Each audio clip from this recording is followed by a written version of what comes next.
وَإِذَا سَأَلَكَ عِبَادِي عَنِّي فَإِنِّي قَرِيبٌ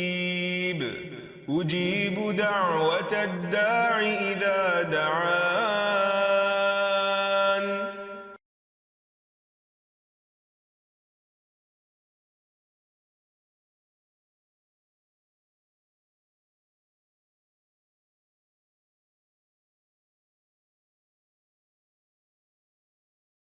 نحمده ونصلي على رسوله الكريم اما بعد فاعوذ بالله من الشيطان الرجيم بسم الله الرحمن الرحيم رب اشرح لي صدري ويسر لي امري واحلل عقدة من لساني يفقهوا قولي. ناظرین، پروگرام دعا کیجئے کے ساتھ ہم آپ کی خدمت میں حاضر ہیں. انشاءاللہ العزیز اس پروگرام میں ہم مختلف مواقع اور مختلف لوگوں کے لیے کی جانے والی دعاؤں کے بارے میں بات کریں گے. آج کے اس ابتدائی پروگرام میں ہم دعا کے آداب اور قبولیت کے مواقع وغیرہ کے موضوع پر بات کریں گے. دعا کیا ہے؟ دعا بندے کی اپنے رب سے التجا ہے، فریاد ہے، اس بات کا اظہار ہے کہ اے رب میں محتاج ہوں، میں فقیر ہوں اور تو داتا ہے، تو دینے والا ہے، سارے خزانوں کی کنجیاں تیرے ہاتھ میں ہے، تیرا دروازہ دن رات کھلا رہتا ہے، تو سب کی سنتا ہے، ہر وقت سنتا ہے، تو دل ہی دل میں پکارے جانے والی دعائیں بھی سنتا ہے اور زور سے بولی جانے والی بھی. دعا انسان کی تمناؤں کے لب پر آنے کا نام ہے. جیسے علامہ اقبال نے بہت خوبصورتی سے کہا تھا کہ لب پہ آتی ہے دعا بن کے تمنا میری، کہ میری تمنائیں، میری آرزویں، میرے اندر کی خواہشات اور میری ضروریات، ان سب کو پورا کرنے کے لیے اے رب میری کوششیں کافی نہیں، ان کی تکمیل کے لیے میں تیرے سامنے ہاتھ پھیلاتا ہوں اور میں تجھ سے ہی دعا کرتا ہوں. حضرت زکریا علیہ السلام نے بہت خشوع کے ساتھ اور بہت یقین کے ساتھ اپنے رب سے کہا تھا کہ وَلَمْ أَكُمْ بِدُعَائِكَ رَبِّ شَقِيًّا، کہ تجھ سے دعا مانگ کر اے رب میں کبھی بدبخت رہا ہی نہیں، نامراد رہا ہی نہیں. یعنی تو ضرور سنتا ہے، تو میری بھی سنے گا. اسی وجہ سے ہم دیکھتے ہیں کہ وہ ایک طویل عرصے تک اولاد کی محرومی کے باوجود کبھی مایوس نہیں ہوئے، اپنے رب کو پکارتے رہے، مانگتے رہے، حتیٰ کہ ان کی دعا سن لی گئی. کیونکہ دعا کی قبولیت میں یہ بات ہمیشہ یاد رہے کہ اللہ سبحانہ وتعالی اپنی خاص حکمت کے تحت یہ جانتا ہے کہ کس بندے کو کب کیا چیز عطا کی جانی چاہیے. تو آئیے ابتدا میں ہم دیکھتے ہیں کہ دعا مانگتے کیسے ہیں، دعا کا ادب کیا ہے، سلیقہ کیا ہے. کیونکہ یہ ایک انتہائی کمزور اور عاجز انسان کے الفاظ اس کے عظیم رب کی بارگاہ میں اٹھتے ہیں،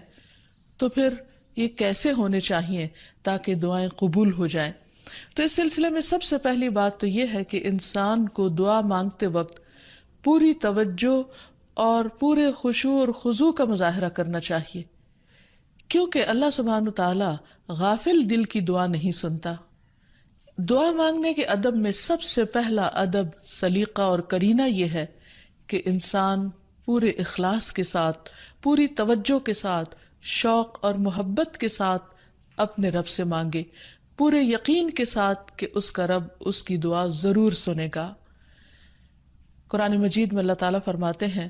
وَادْعُوهُ مُخْلِصِينَ لَهُ الدِّينَ، اس سے دعا کرو دین کو اسی کے لیے خالص کرتے ہوئے، یعنی صرف اللہ سے مانگو، کسی اور سے نہیں، کیونکہ سب کو دینے والا دراصل وہی ہے. انبیاء ہوں یا اولیاء کرام ہوں یا بزرگان دین ہوں، سب کے سب اسی کے آگے سجدہ ریز ہوتے ہیں اور اسی کو پکارتے ہیں. نبی صلی اللہ علیہ وسلم صبح سے شام تک ہر موقع پر اپنے رب کو پکارا کرتے تھے، اور وہ تمام دعائیں احادیث کی کتابوں میں ہمیں صحیح سند کے ساتھ ملتی ہیں کہ کس طرح آپ صلی اللہ علیہ وسلم صبح بستر سے اٹھتے وقت اپنے رب کو پکارتے، پھر نماز میں کون کون سی دعائیں مانگتے، پھر اسی طرح کھانا کھانے سے پہلے، کھانا کھانے کے بعد، یہاں تک کہ اگر چھینک آئے تو اس وقت کیا پڑھا جائے، اور اسی طرح رات کو سوتے وقت اور بے شمار مواقع کی دعائیں، اور اس کے علاوہ بھی نبی صلی اللہ علیہ وسلم کی دعائیں بہت ہی خوبصورت انداز میں مختلف کتابوں میں ہمیں ملتی ہیں، جس سے ہمیں دعا مانگنے کا سلیقہ اور ادب پتہ چلتا ہے، کیونکہ نبی صلی اللہ علیہ وسلم اللہ کے محبوب تھے، اور کس طرح اللہ کے محبوب نے اپنی عاجزی اور انکساری کا اظہار اپنے رب کے حضور کیا ہے، وہ ہمارے لیے ایک بہترین نمونہ ہے۔ پھر دعا مانگنے کے ادب میں ایک اہم ترین ادب یہ ہے کہ انسان توجہ سے مانگے۔ حدیث میں آتا ہے کہ اللہ سبحانہ وتعالی غافل دل کی دعا نہیں سنتا، یعنی انسان جب مانگے تو واقعی اس کو یہ معلوم ہو کہ وہ کیا مانگ رہا ہے، اور پھر تضرع اور عاجزی کے ساتھ بار بار اصرار کر کے مانگے، یہ نہ کہے کہ اے رب تو چاہے تو دے دے اور تو نہیں چاہتا تو نہ دے، نہیں، بلکہ پورے یقین کے ساتھ اپنے رب سے مانگے، اور اس بات کا بھی پورا یقین ہونا چاہیے کہ رب دعا سنتا ہے، کیونکہ وہ دیتا ہے۔ رب نہ سوتا ہے، نہ اس کو اونگ آتی ہے، نہ اس کو نیند آتی ہے، اور اس کو دینے کے لیے کسی سے مشورے کی بھی ضرورت نہیں ہوتی، کوئی اس پر جبر نہیں کر سکتا، کسی کا اس پر زور نہیں۔ اس لیے انسان جب اس سے مانگے تو یہ سوچ کے مانگے کہ اس کو دینے میں پورا پورا اختیار ہے اور وہ میری دعا بھی ضرور سنے گا۔ پھر اسی طرح انسان اپنی عاجزی اور مسکنت کا اظہار کرے، مانگتے وقت انسان اپنے اندر کو بالکل تکبر سے خالی کر لے اور یہ سمجھے کہ میں ایک انتہائی حقیر چیز ہوں اور میرا رب عظیم خالق ہے، پوری کائنات کا مالک ہے، اور میں اسی کے آگے ہاتھ پھیلا رہا ہوں، جو میرے اٹھے ہوئے ہاتھوں کو کبھی خالی نہیں لوٹائے گا، اور اس کو دینے سے محبت ہے، وہ دے کر خوش ہوتا ہے، اور دعا کرنے والے سے محبت رکھتا ہے، اور جو دعا نہیں کرتا اللہ تعالیٰ اس سے ناراض ہوتا ہے۔ اللہ سبحانہ وتعالیٰ قرآن مجید میں خود فرماتے ہیں وَقَالَ رَبُّكُمُ ادْعُونِي أَسْتَجِبْ لَكُمْ، تمہارا رب کہتا ہے مجھ سے دعا مانگو، ادعونی استجب لکم، میں تمہاری دعائیں قبول کروں گا۔ اس لیے رب کے وعدے پر یقین کرتے ہوئے ہمیں دعا کرتے رہنا چاہیے۔ پھر اسی طرح یہ ہے کہ دعا میں عاجزی اور انکساری کے ساتھ ساتھ گریہ وزاری بھی ہونی چاہیے، جس طرح نبی صلی اللہ علیہ وسلم بدر کے موقع پر اللہ سبحانہ وتعالیٰ کے حضور آہوزاری کے ساتھ دعائیں کر رہے تھے۔ اس سلسلے میں روایت میں آتا ہے کہ نبی صلی اللہ علیہ وسلم قبلہ رخ ہو کر گڑ گڑا کے دعا کر رہے تھے کہ اے اللہ میرے لیے اپنے کیے ہوئے وعدے کو پورا فرما، اے اللہ اپنے وعدے کے مطابق عطا فرما، اے اللہ اگر اہل اسلام کی یہ جماعت ہلاک ہو گئی تو زمین پر تیری عبادت نہ کی جائے گی۔ اور پھر اس قدر عاجزی و زاری تھی کہ حضرت ابوبکر صدیق رضی اللہ تعالیٰ عنہ نے جب آپ کو دیکھا تو پیچھے سے آ کر آپ سے چمٹ گئے اور کہنے لگے کہ اے اللہ کے نبی اب بہت کافی ہو چکا، آپ نے اپنے رب سے بہت کچھ مانگ لیا، اللہ تعالیٰ آپ سے کیے ہوئے وعدے کو ضرور پورا کرے گا۔ پھر اسی طرح یہ ہے کہ انسان دعا میں تکرار کرے، یہ نہ ہو کہ ایک بار مانگے، دو بار مانگے اور اس کے بعد تھک کر بیٹھ جائے اور یہ کہے کہ میری دعا تو سنی نہیں جاتی، اس لیے دعا مانگنے کا فائدہ نہیں۔ نہیں، ہم دیکھتے ہیں کہ کس طرح انبیاء علیہم السلام مسلسل دعائیں مانگتے رہے، اصرار کے ساتھ مانگتے رہے۔ اس سلسلے میں ہمیں رسول اللہ صلی اللہ علیہ وسلم کی ایک حدیث سے بھی پتہ چلتا ہے کہ جب اصرار کے ساتھ اور تکرار کے ساتھ انسان دعا کرتا ہے تو اس کا کیا فائدہ ہوتا ہے۔ آپ صلی اللہ علیہ وسلم نے فرمایا جس شخص نے 3 مرتبہ اللہ تعالیٰ سے جنت مانگی، جنت اس کے لیے دعا کرنے لگتی ہے کہ اے اللہ اسے جنت میں داخل کر دے، اور جو شخص 3 مرتبہ دوزخ سے پناہ مانگے تو دوزخ اس کے لیے دعا کرنے لگتی ہے کہ یا رب اس شخص کو دوزخ سے پناہ دے۔ پھر اسی طرح یہ ہے کہ انسان کو چاہیے کہ انسان مانگنے کے انداز میں ہاتھ اٹھا کر اللہ تعالیٰ سے مانگے، کیونکہ اللہ سبحانہ وتعالیٰ بہت حیا والا ہے، بہت کرم فرمانے والا ہے۔ اس کو اس بات سے شرم آتی ہے کہ اس کا کوئی بندہ اس کے آگے ہاتھ پھیلائے اور پھر اللہ تعالیٰ ان ہاتھوں کو خالی لوٹا دے۔ وہ سب سے بڑا بادشاہ ہے، حقیقی بادشاہ، مالک کائنات، سارے خزانوں کا مالک، وہ کبھی بھی اپنے بندے کو خالی ہاتھ نہیں لوٹاتا۔ ہاں یہ ضرور ہے کہ کبھی وہ انسان کو فوراً مل جاتا ہے جو انسان اپنے لیے طلب کرتا ہے، اور کبھی ایسا ہوتا ہے کہ اس سے بہتر کچھ اور عطا کر دیا جاتا ہے، یا اس سے کوئی آنے والی مصیبت ٹال دی جاتی ہے، یا پھر آخرت میں اس کے لیے اس دعا کے اجر کو ذخیرہ کر دیا جاتا ہے، جسے دیکھ کر انسان تمنا کرے گا کہ کاش دنیا میں اس کو اپنی دعاؤں کے صلے میں کچھ بھی نہ ملا ہوتا۔ پھر اسی طرح یہ ہے کہ دعا کرتے وقت انسان کو حمد و ثنا کے ساتھ آغاز کرنا چاہیے، یعنی اللہ سبحانہ و تعالیٰ کی تعریف کرنی چاہیے، نبی صلی اللہ علیہ وسلم پر درود شریف پڑھنا چاہیے، اور اس کے بعد اپنی عرض رکھنی چاہیے۔ تو جس دعا کے آگے پیچھے درود شریف پڑھ لیا جائے وہ دعا بھی قبول ہوتی ہے۔ فضالہ بن عبید رضی اللہ عنہ سے روایت ہے کہ ایک مرتبہ رسول اکرم صلی اللہ علیہ وسلم تشریف فرما تھے، ایک شخص آیا اور اس نے نماز پڑھی، پھر کہنے لگا اے اللہ مجھے بخش دے اور مجھ پر رحم کر۔ تو رسول اللہ صلی اللہ علیہ وسلم نے فرمایا اے نمازی تو نے جلدی کی، جب نماز پڑھ چکو تو بیٹھے رہو، اللہ کی اس طرح حمد و ثنا بیان کرو جیسا کہ اس کا حق ہے، پھر مجھ پر درود بھیجو، پھر اس سے دعا کرو، یعنی یہ دعا مانگنے کا ادب اور سلیقہ ہے۔ پھر اسی طرح یہ ہے کہ انسان کی دعاؤں کی قبولیت میں بعض اوقات اس کے گناہ حائل ہوتے ہیں، اور جب انسان استغفار کرتا ہے، توبہ کرتا ہے تو دروازے کھل جاتے ہیں۔ اسی لیے انسان جب دعا کرے تو اس کے ساتھ ساتھ اپنے رب سے توبہ اور استغفار کرے۔ پھر اسی طرح دعا کرنے کے ادب میں سے ایک چیز یہ بھی ہے کہ انسان جب دعا کرنا شروع کرے تو سب سے پہلے اپنے لیے دعا کرے، پھر اپنے قریبی لوگوں کے لیے دعا کرے، اور پھر تمام لوگوں کے لیے دعا کرے۔ جیسے حضرت ابراہیم علیہ السلام کی دعا میں آتا ہے ربنا اغفر لی ولوالدی وللمؤمنین یوم یقوم الحساب، کہ اے ہمارے رب مجھے بخش دے اور میرے والدین کو بخش دے اور تمام مومنوں کو بخش دے جس دن حساب کتاب قائم ہو۔ پھر اسی طرح دعا مانگنے کے آداب میں سے یہ بھی ہے کہ انسان جامع الفاظ کے ساتھ، بہترین الفاظ کے ساتھ دعا مانگے، اور اس سلسلے میں ہم دیکھتے ہیں کہ نبی صلی اللہ علیہ وسلم سے بڑھ کر کس کے الفاظ جامع ہو سکتے ہیں، کمپریہنسو، کہ کم الفاظ میں زیادہ بڑی چیزیں مانگی گئی ہیں۔ اس لیے ہمیں مسنون دعاؤں کو یاد کرنے اور ان کو پڑھنے کا بھی اہتمام کرنا چاہیے۔ نبی صلی اللہ علیہ وسلم کو جو خاص چیزیں عطا کی گئی تھی ان میں سے ایک چیز جوامع الکلم تھی، جس کے بارے میں آپ نے فرمایا اوتیت جوامع الکلم، مجھے جامع بات کہنے کی صلاحیت بخشی گئی ہے، یعنی کم الفاظ میں زیادہ بڑا مضمون۔ پھر اسی طرح انسان کو اپنے نیک اعمال کو وسیلہ بنا کر دعا کرنی چاہیے۔ اگر زندگی میں انسان نے خالصتاً اللہ تعالیٰ کے لیے کچھ کام کیا ہو تو مشکل وقت میں، تکلیف کے وقت میں، پریشانی کے وقت میں انسان اپنے رب کے سامنے اس نیک عمل کا ذکر کر کے اس کے وسیلے سے دعا کرے۔ جیسے ہمیں ایک حدیث سے پتہ چلتا ہے کہ کچھ لوگ کہیں سفر پر جا رہے تھے تو راستے میں بارش شروع ہو گئی، بارش سے بچنے کے لیے انہوں نے غار میں پناہ لی، تو اتنے میں ایک بڑا پتھر لڑک کر غار کے دروازے کے آگے آ گرا اور غار کا دروازہ بند ہو گیا، اور اس طرح وہ باہر نہیں نکل پا رہے تھے۔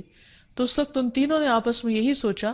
کہ ہم اپنے اس عمل کو سامنے رکھ کر اللہ تعالیٰ سے دعا کرتے ہیں جو خالصتاً ہم نے اللہ تعالیٰ کی رضا کے لیے کیا۔ تو بہرحال تینوں نے اپنے اپنے نیک عمل کا ذکر کیا، جس کی بدولت ان کی دعا قبول ہو گئی اور غار کے پتھر ہٹ گیا جو کہ بظاہر ناممکنات میں سے تھا، اور اس طرح وہ لوگ وہاں سے نکل آئے، ادروائز ان کی زندگی بھی خطرے میں تھی۔ پھر اسی طرح یہ ہے کہ اللہ تعالیٰ کے خوبصورت ناموں کو وسیلہ بنا کر دعا کرنی چاہیے۔ قرآن مجید میں آتا ہے وَلِلَّهِ الْأَسْمَاءُ الْحُسْنَى فَادْعُوهُ بِهَا،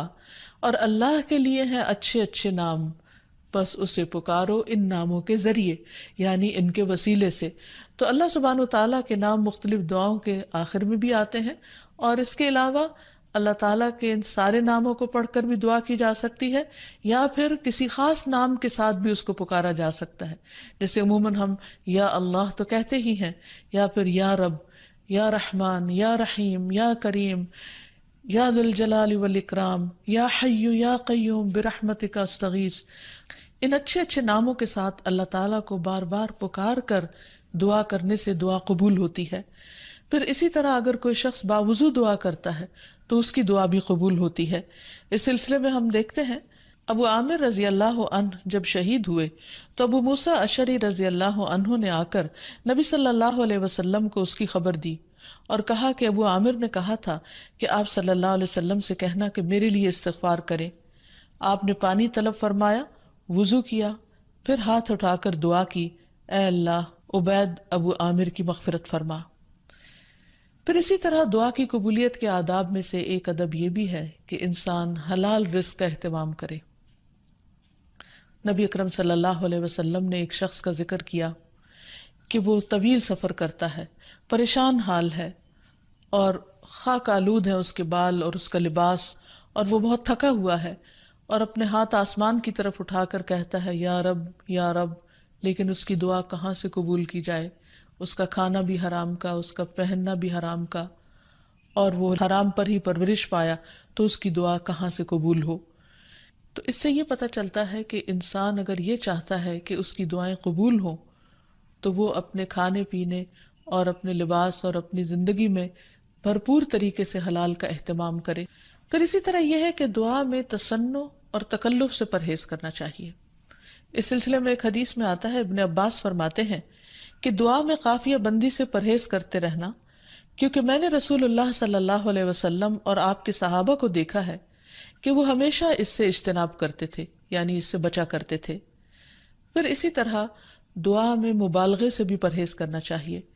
نبی صلی اللہ علیہ وسلم نے فرمایا عنقریب اس امت میں ایسے لوگ آئیں گے جو طہارت اور دعا میں مبالغہ کریں گے، یعنی حد سے زیادہ لمبی دعائیں کریں گے، کیونکہ دعا اس وقت تک انسان کو کرنی چاہیے جب تک اس کا خشوع و خضوع قائم رہے اور واقعی وہ اللہ سے دعا کر رہا ہو۔ لیکن صرف لمبی دعا اس لیے کہ شاید بہت زیادہ لمبی دعا کرنے سے زیادہ قبولیت ہوگی، تو اصل چیز کوالٹی ہے۔ بعض اوقات انسان صرف ایک جملہ بولتا ہے لیکن اتنے درد کے ساتھ، اتنے احساس کے ساتھ، اتنی شدت کے ساتھ کہ وہی کافی ہو جاتا ہے۔ جیسے یونس علیہ السلام نے مچھلی کے پیٹ میں پکارا تھا، لا الہ الا انت سبحانک انی کنت من الظالمین، کہ لا الہ الا انت، نہیں کوئی الہ مگر تو ہی، سبحانک تو پاک ہے، انی کنت من الظالمین، بے شک میں ظالموں میں سے ہوں، میں گناہ گاروں میں سے ہوں۔ تو ان کی دعا فوراً سن لی گئی، قبول کر لی گئی۔ پھر اسی طرح کچھ اوقات اور مقامات ایسے ہیں کہ جہاں انسان کی دعا قبول ہوتی ہے، مثلاً رات کے آخری حصے میں دعائیں بہت قبول ہوتی ہیں۔ حدیث میں آتا ہے رسول اللہ صلی اللہ علیہ وسلم نے فرمایا ہمارا رب تبارک و تعالی ہر رات کو اس وقت آسمان دنیا پر آتا ہے جب رات کا آخری تہائی حصہ رہ جاتا ہے، وہ کہتا ہے کوئی مجھ سے دعا کرنے والا ہے کہ میں اس کی دعا قبول کر لوں؟ کوئی مجھ سے مانگنے والا ہے کہ میں اسے عطا کر دوں؟ کوئی مجھ سے بخشش طلب کرنے والا ہے کہ میں اسے بخش دوں؟ یعنی اگر کوئی اس وقت مجھ سے دعا کرے گا تو میں ضرور اس کی دعا قبول کر لوں گا۔ لیکن عموماً رات کے آخری حصے میں انسان گہری نیند میں چلا جاتا ہے اور یہ قبولیت کا وقت اس سے کھو جاتا ہے۔ تو اس خصوصی طور پر اگر انسان کی زندگی میں کوئی پریشانی ہو یا کچھ چیزوں کے بارے میں وہ واقعی سنجیدہ ہو کہ وہ اسے ملنی چاہیے دنیا اور آخرت کی کامیابیوں میں سے، بھلائیوں اور خیر میں سے، تو اس کو چاہیے کہ اس وقت میں دعا کا اہتمام کرے۔ نبی صلی اللہ علیہ وسلم نے یہ بھی فرمایا کہ تمام اوقات سے زیادہ بندہ پچھلی رات میں اپنے رب کے قریب ہوتا ہے، پس اگر تم سے ہو سکے تو تم اس گھڑی میں اللہ کو یاد کرنے والوں میں سے بن جاؤ تو ضرور بن جاؤ۔ پھر اسی طرح آذان کے بعد اور اقامت سے پہلے دعا قبول ہوتی ہے، یعنی مؤذن جب آذان دے رہا ہو تو جو الفاظ وہ دہرا رہا ہو ان کو دہراتے جانا چاہیے، سوائے حی علی الصلاح اور حی علی الفلاح کے، کہ اس کے جواب میں لا حول ولا قوت الا باللہ پڑھنا چاہیے۔ اور جب مؤذن آذان کہہ چکے تو آذان کے بعد کی دعا پڑھ کے، درود شریف پڑھ کر، جو بھی انسان کے دل میں حاجت ہو وہ اپنے رب کے سامنے رکھے،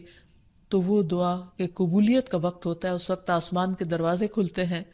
تو اس وقت انسان کو یہ وقت ضائع نہیں کرنا چاہیے اور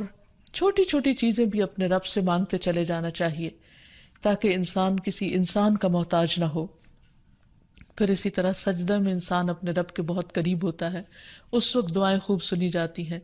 تو خوب انسان کو پکارنا چاہیے۔ فرض نماز کے بعد دعا قبول ہوتی ہے، تو فرض نماز کے بعد آیت الکرسی پڑھنا اور دعا مانگنا انسان کے فائدے میں ہے، بجائے اس کے کہ انسان فوراً مصلی سے اٹھ جائے یا ادھر ادھر کی باتیں شروع کر دے۔ پھر اسی طرح جمعے کے دن ایک خاص گھڑی ہوتی ہے جس میں انسان کی دعا قبول ہوتی ہے، اور اس کے بارے میں ایک روایت میں آتا ہے کہ وہ جمعے کے دن کی آخری گھڑی ہوتی ہے۔ تو بہرحال جمعے کے دن خصوصی طور پر دعاؤں کے مانگنے کا اہتمام کرنا چاہیے۔ پھر اسی طرح ماہ رمضان میں ہر دن اور رات میں ایک گھڑی ایسی ہوتی ہے کہ جس میں دعا قبول ہوتی ہے، اس وقت بھی زیادہ سے زیادہ دعائیں مانگنی چاہیے۔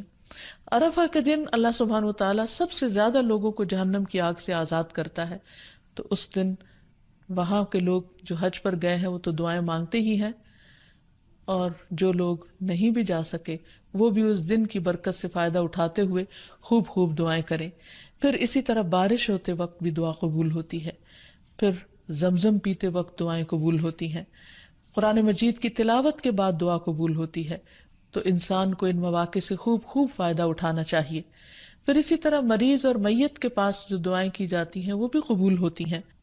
اور آخر میں یہ کہ رسول اللہ صلی اللہ علیہ وسلم نے بعض ایسے کلمات بتائے ہیں کہ جن کے ساتھ اگر اللہ تعالیٰ کو پکارا جائے تو انسان کی دعا قبول ہوتی ہے، اور وہ ہیں اللهم إني أسألك يا الله الأحد الصمد الذي لم يلد ولم يولد ولم يكن له كفوا أحد أن تغفر لي ذنوبي إنك أنت الغفور الرحيم۔ اے اللہ بے شک میں تجھ سے سوال کرتا ہوں، اے اللہ جو اکیلا ہے، بے نیاز ہے، ایسی ذات ہے جس نے کسی کو جنم نہیں دیا اور نہ ہی وہ جنم دیا گیا اور نہ ہی اس کا کوئی ہمسر ہے، یہ کہ تو میرے لیے میرے گناہوں کو بخش دے، بے شک تو بہت بخشنے والا نہایت مہربان ہے۔ تو نبی صلی اللہ علیہ وسلم نے اس شخص کے بارے میں جو یہ دعا پڑھ رہا تھا، آپ نے 3 بار فرمایا کہ اس کو بخش دیا گیا، اس کو بخش دیا گیا، اس کو بخش دیا گیا، کیونکہ اس نے اللہ سبحانہ وتعالیٰ کی ان صفات کے ساتھ، ان ناموں کے ساتھ اللہ تعالیٰ سے دعا کی تھی۔ تو اللہ تعالیٰ سے دعا ہے کہ وہ ہماری دعاؤں کو بھی سن لے اور ہمیں قبولیت کے اوقات سے بھرپور فائدہ اٹھانے کی توفیق دے اور ہمیں دعائیں مانگنے کے آداب سکھا دے۔ وآخر دعوانا ان الحمد للہ رب العالمین۔